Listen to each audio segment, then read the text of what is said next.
Senhoras e senhores, quero dar boas-vindas a todos.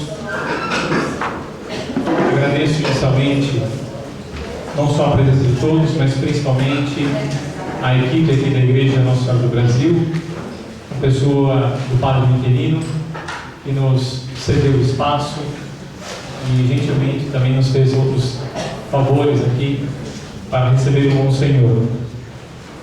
E também, muito rapidamente, quero agradecer a todos que, de uma forma direta ou indireta, colaboraram para a realização deste evento. Monsenhor, nesta semana, na verdade, chegou aqui no domingo e desde a segunda-feira tem falado exaustivamente. Está, inclusive, um pouco até cansado, porque foi a muitos... Está inteiro. Foi a vários seminários aqui em São Paulo, inclusive na quinta-feira esteve na Canção Nova, em programas com o professor Felipe Aquino, em rede nacional, não sei se puderam acompanhar. Esteve no Macro Eclésia, no Instituto do Verbo Encarnado, enfim, vários outros locais também. E por isso percebemos como tem sido importante a sua vinda ao Brasil. Portanto, saúdo de modo particular ao Monsenhor Ronaldo Sanaúba. Obrigado por ter aceito o convite de vir ao Brasil para este curso.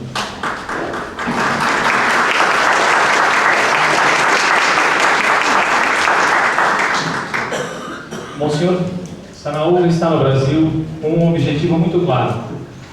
Todos nós sabemos que no segundo semestre deste ano teremos no Rio de Janeiro a Rio+20, a conferência da ONU que ocorre após 20 anos da ECO 92.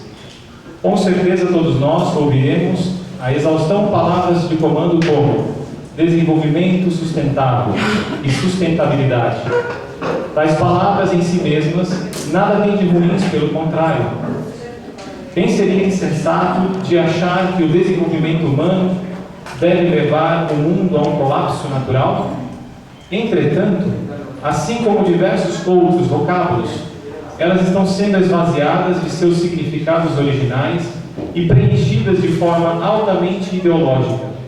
Por exemplo, o desenvolvimento sustentável demanda, entre outros absurdos, que se promovam os direitos sexuais e reprodutivos da mulher, entenda-se, aborto, em todo o mundo.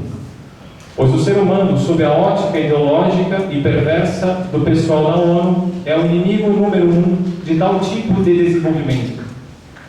Muitas pessoas de bem, ao repetirem as ideias que lhes são enxertadas aos poucos na mente, acabam perdendo, sem entenderem por qual processo, e muitas vezes nem se dão conta de nada, os elevados padrões morais que sustentaram nossa civilização ocidental há também pouco tempo atrás. E todos nós sabemos que alguém sem padrão moral algum guia-se como um cego, ou melhor, é guiado facilmente por outro. Monsenhor Sanaúba nos explicará, como perito que é nesse assunto, como a ONU infelizmente vem atuando como uma manipuladora social mundial. E o que é mais triste, está trazendo para fora o que há de pior nos indivíduos e na sociedade. A onda de descristianização que observamos, talvez de forma mais evidente na Europa, não se trata de um processo evolutivo natural, sinal do progresso dos povos e do tempo. Pelo contrário, é o efeito de um trabalho altamente sofisticado de reengenharia social. Como tal reengenharia, escolheu um alvo muito certo para atacar. O nome escolhido para o curso nos dá bem mostras: reengenharia anticristã. Estejamos certos que hoje, aqui conosco, encontra-se uma das maiores autoridades mundiais em conhecimento sobre a Organização das Nações Unidas. Tudo o que será dito aqui vem acompanhado por anos e anos de pesquisa séria e devotada.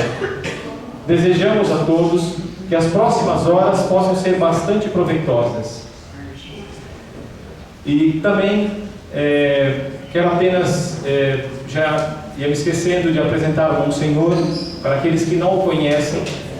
Monsenhor João Cláudio é doutor em teologia, fez seu doutorado em Navarra, é membro da Pontifícia Academia pela Vida, colaborador do Conselho Pontifício da Família, escreveu entre tantos livros El Desarrollo Sustentável e o Poder Global e a Religião Universal, que tivemos a honra de traduzir, e nós estamos aqui inclusive com este livro, numa parceria, numa coedição entre a Eclésia e a Catequeses.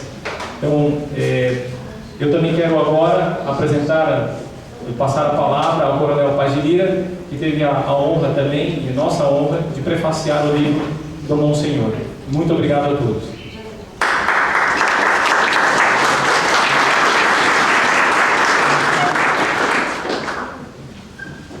Senhoras e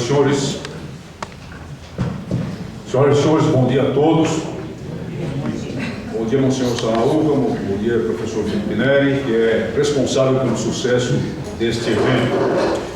Eu fico honrado em estar aqui com vocês e poder compartilhar deste momento extremamente importante para São Paulo, para a nossa cidade em particular, e para o Brasil, com a presença desse combativo sacerdote que aprenderão a conhecer melhor ao longo deste curso.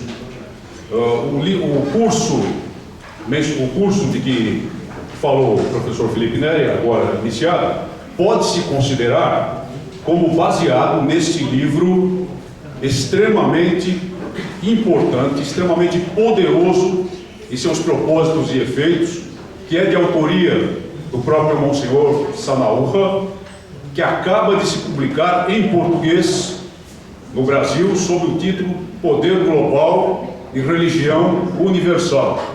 Já havia publicação em espanhol, evidentemente, e agora temos a honra de dispor deste texto em português, mediante um trabalho muito forte do professor Felipe Neri e da editora Eclésia. É o texto base, no meu modo de ver, deste curso. E o livro está disponibilizado hoje. Este evento é considerado também o evento de lançamento do livro de autoria de Monsenhor Sanaúca. Então, com as minhas palavras introdutórias, e lembrando a necessidade que todos temos de nos opor às ameaças descritas minuciosamente neste livro, as ameaças que serão descritas na palestra de Monsenhor Sanaúca, e todas as ameaças que hoje cercam a família e a vida humana, a inviolabilidade da vida humana que existe, nós assim entendemos e cremos desde o momento exato da fecundação. Todas essas ameaças nos cercam e nós temos de ter instrumentos metodológicos, instrumentos intelectuais, além do instrumento espiritual da fortaleza da oração para nos opor a elas e combatê-las. Então permitam-me ler o meu próprio prefácio, a edição brasileira, que lhes dará um bom panorama do livro, depois esmiuçado, evidentemente, pelos ensinamentos de Monsenhor Sanaúca.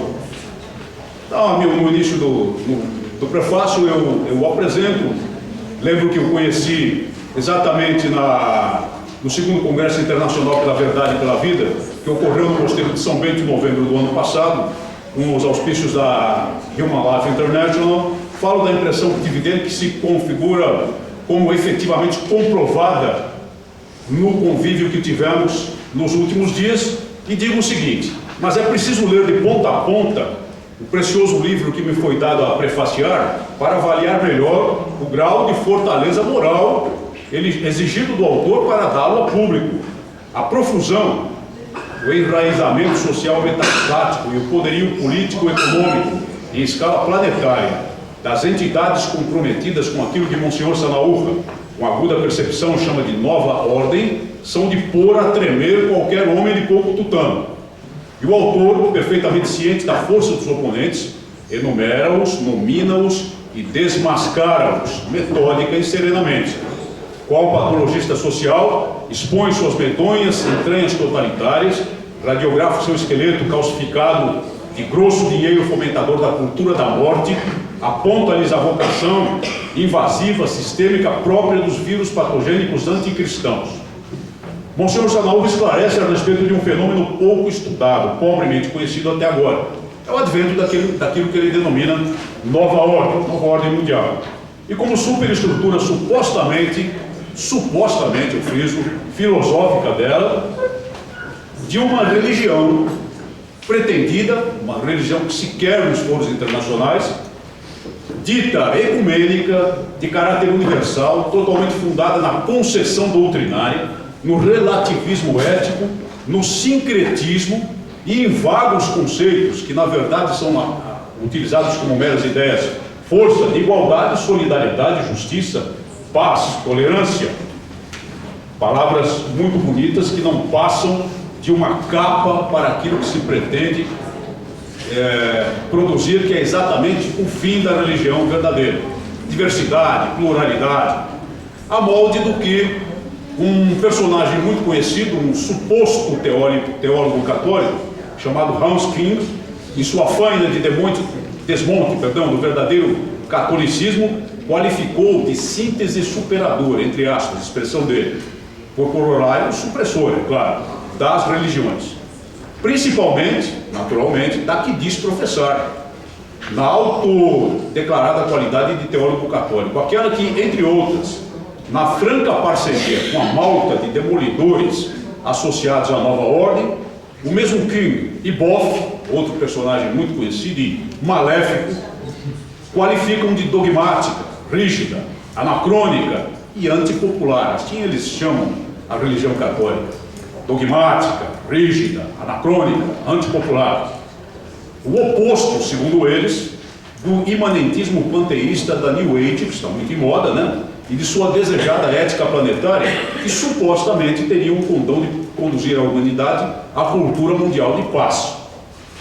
Mas Monsenhor Sanaúja, valendo-se do Evangelho, do ensinamento de várias encíclicas e textos doutrinários, do catecismo, dos escritos de notáveis doutores da Igreja e de suas próprias conclusões, formuladas a partir do apurado exame do cenário contemporâneo, disseca as bases teóricas dessa nova ordem, de forma a mostrar claramente de que forma ela se dissemina, lenta, mas inexoravelmente, por todo o mundo ocidental.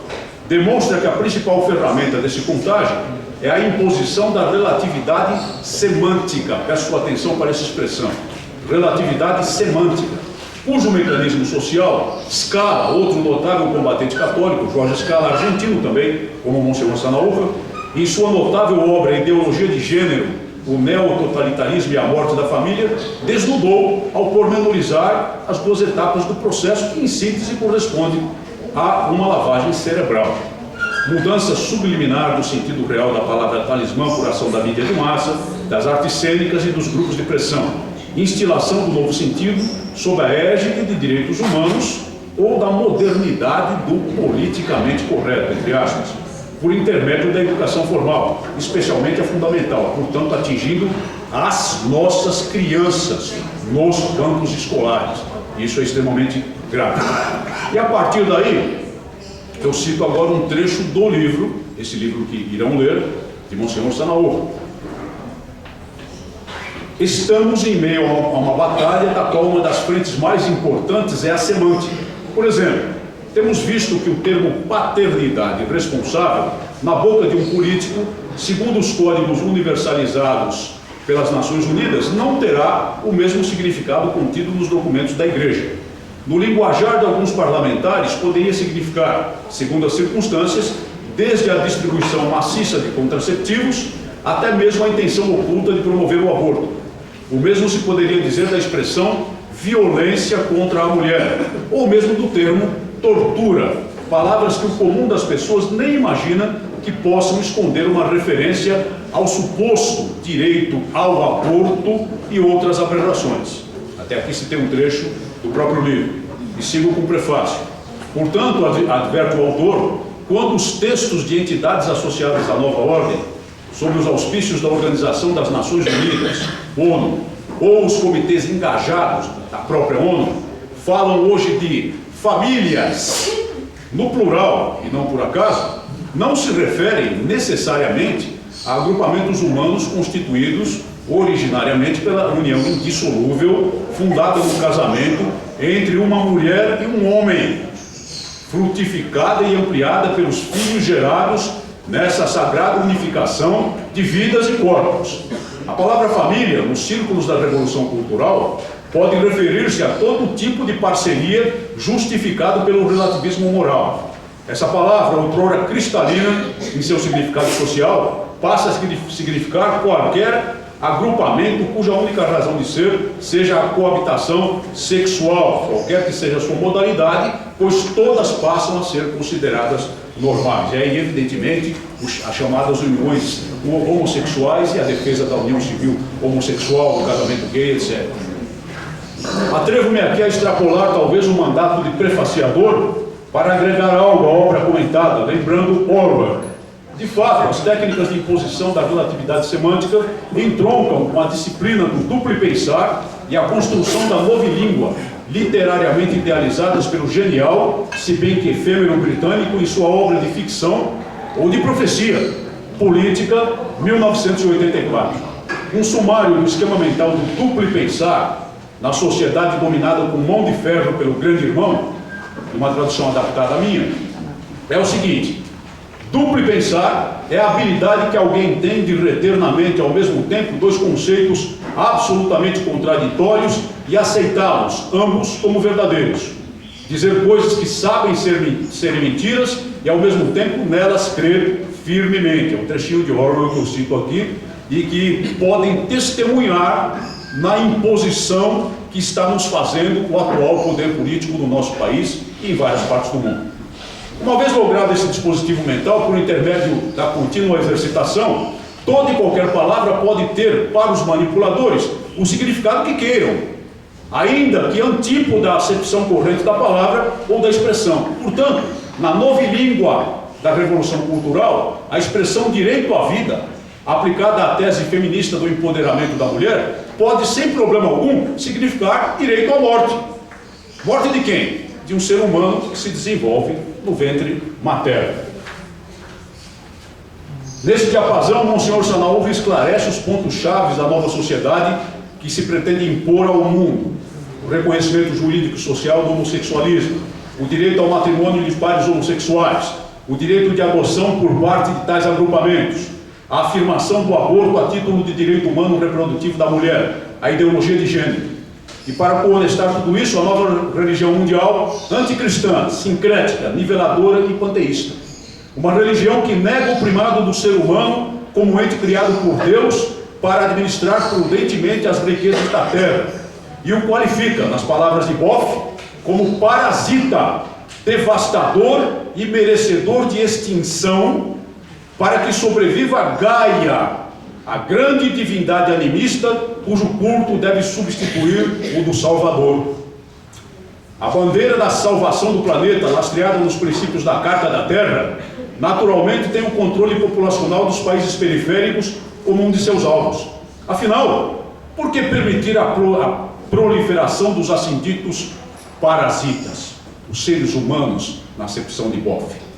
Mas Monsenhor Sanaúva cuida também de examinar os verdadeiros propósitos dessa corrente de pensamento, apontando sem meias tintas os interesses das potências centrais na preservação para uso oportuno em prol de si mesmas das reservas naturais que, desprovidas de recursos humanos, as nações afetadas pelo controle populacional, o nosso Brasil inclusive, arriscam-se a nunca explorar de modo sustentável ou não. É um outro vespeiro que o combativo autor não teme enfrentar. Evidentemente, tais forças tratarão de torpedear uma obra fundamental como essa. Não tenho disso a mínima dúvida. E dirão: ora, nova ordem, pseudo-religião universal a serviço dela, já antecipa a pancadaria da militância feminista, do lobby homossexual e dos movimentos ateístas. Bobagem, contrassenso, ridícula teoria conspiratória, estertores de fundamentalistas católicos que sonham voltar ao poder por meio da subversão do conceito fundamental do Estado laico. Esses, em resumo, sobremaneira otimista, os impropérios a serem inevitavelmente lançados contra o autor pela máquina de propaganda da revolução cultural. Não obstante, a expressão nova ordem não foi cunhada pelo autor. Consta de numerosos estudos a respeito da estrutura de poder no mundo pós-soviético, entre os quais os de Huntington, O próprio Kim utiliza-se a miúde dessa expressão. Diversos ideólogos do governo mundial, na verdade o projeto totalitário último da nova ordem, igualmente a utilizam. A religião universal, que abandona a mensagem salvífica de Cristo, tem sido proposta às claras pelas forças listadas nesta obra. Monsenhor Sanaúja não inventa, pois. Toma essa realidade e estuda, no entanto, o que é seu direito de sacerdote e analista social, e disseca com maestria para proveito dos cristãos que têm olhos de ver. Não faltarão forças ao autor para confrontar os críticos adrede dispostos a atacá-lo. Faço um parênteses aqui, lembrando a menção ao cansaço físico feita pelo professor Felipe Neri, mas combatentes como o Monsenhor Sanaúja sabem perfeitamente que para descansar nós temos a eternidade.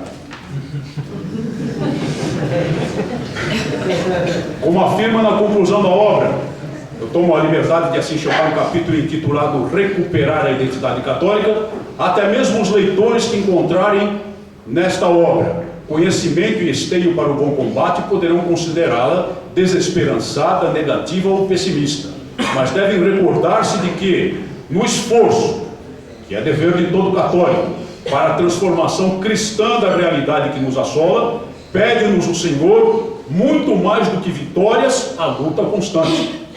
A essa exortação agrego a lição do Papa Leão XIII, na encíclica Sapientiae Christianae, ao falar da coragem do cristão perante inimigos aparentemente muito superiores em força.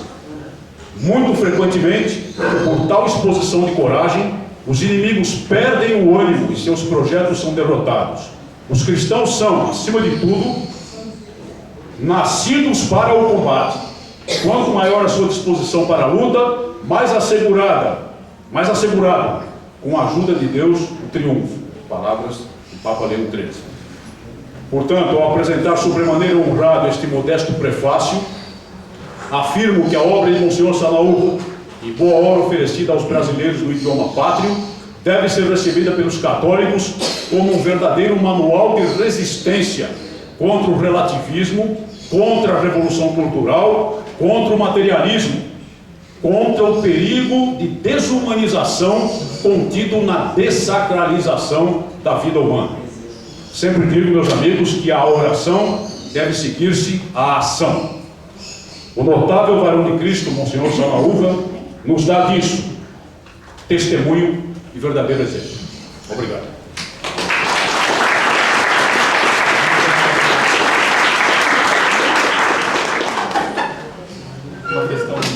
Uma questão de ordem. Nós teremos a explanação do Monsenhor agora às 9h45 por 1 hora. Explanação. E depois, logo em seguida, um coffee break será servido atrás. As perguntas deverão ser anotadas no próprio bloco e passadas aos rapazes e que as meninas também podem colher. E no segundo bloco, no final do segundo bloco, o Monsenhor vai responder as questões. Tá bem? Muito obrigado. Muy bien, muchas gracias a todos por estar aquí. Muchas gracias al profesor Neri, al coronel, por todos estos elogios no merecidos.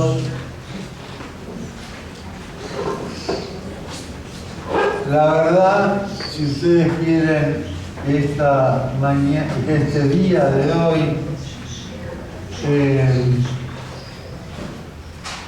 sea un día de confianza entre ustedes y yo no sé si soy valiente, como dijo el coronel, o si soy inconsciente.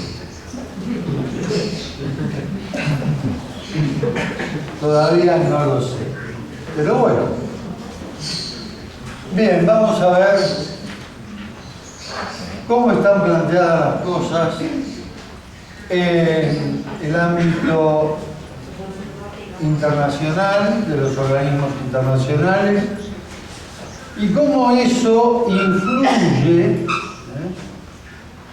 en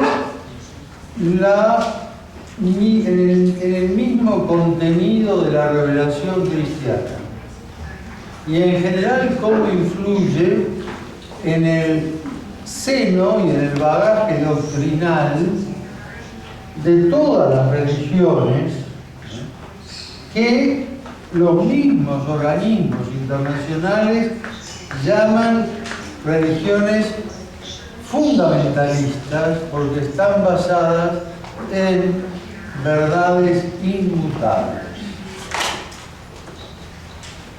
El liberalismo político e ideológico nos ha hecho creer que las cuestiones políticas están divorciadas, separadas de lo religioso. Y así, por ejemplo, yo he oído las referencias, van a ser siempre Argentina, que es mi país. A Brasil no lo conozco y sería una temeridad de mi parte hablar de Brasil. Y así, por ejemplo, se oye decir, bueno, de acuerdo, tal candidato político propone políticas o propone leyes antivida o está apoyado y busca el apoyo del llamado colectivo gay, del grupo que se ha formado ahora, los grupos LGTB, lesbianas, gays, bisexuales, transexuales, ahora le agregan una I, intersexuales, y pueden seguir agregando letras conforme a las perversiones que se le vayan ocurriendo. Entonces uno oye decir, bueno, está bien, este hombre apoya esto y nosotros no estamos de acuerdo con esto, pero somos libres para votar a quien queramos, incluso a este. No, señor. Esa es la herejía liberal. El cristiano, el católico, no es libre de divorciar de su voto, que es el acto moral, de divorciar la defensa y los valores y la defensa de la ley natural. Y esto no lo invento yo. En los últimos días del pontificado, en los últimos años del pontificado de Juan Pablo II, siendo el cardenal Ratzinger prefecto de la Congregación para la Doctrina de la Fe, se dieron dos documentos muy importantes.